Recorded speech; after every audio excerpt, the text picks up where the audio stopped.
Level 989. Welcome to a 989 on Health Extra. These quick supplements should help ease any withdrawal symptoms you may experience while waiting for our next full episode. So, Mike, what's on today's agenda? We're going to take a look at a concept called negative calorie foods. The whole idea is that some foods actually take so much work for your body to break down, it burns more calories than the food can deliver. That sounds like a magical weight loss solution, right?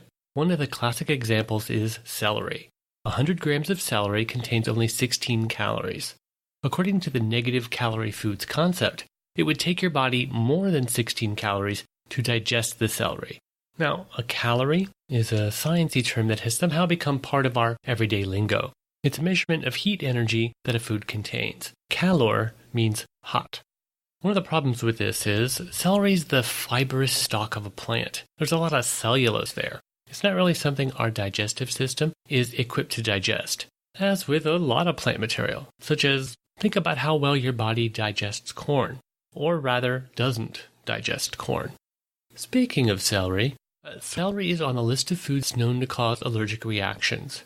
In the US, we're pretty familiar with our local list of allergens. There's milk, eggs, shellfish, peanuts, wheat, and soybeans.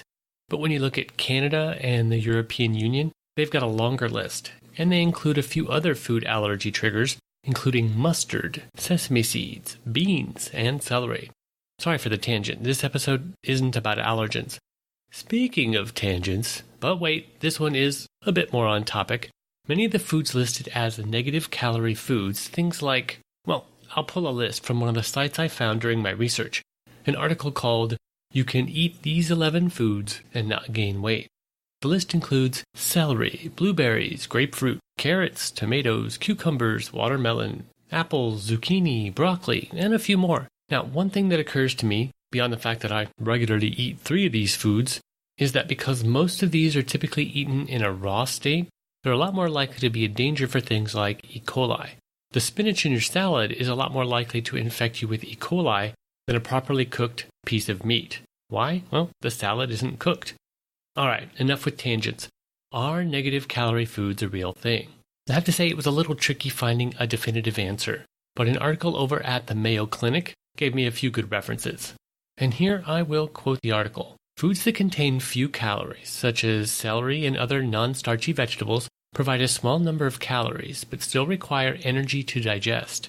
That means it is theoretically possible to have a negative calorie food, but there are no reputable scientific studies to prove that certain foods have this effect. However, even if non-starchy vegetables are not negative calorie, they're still low calorie, and a smart choice to include in a predominantly plant-based diet. The bottom line, following extreme diets that promote eating only a few foods can cause you to miss out on important nutrients. The key to successful weight loss is adopting a healthy lifestyle that includes a balanced diet and regular exercise.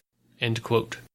So there's no proof that negative calorie foods are real, and even if they are real, the offset would be so minimal as to be mostly useless. It's not as if I could eat a 400-calorie blueberry muffin and then follow it up with a celery chaser. Poof! The 400 calories are still in my system. There's no magic pills and no magic celery chasers.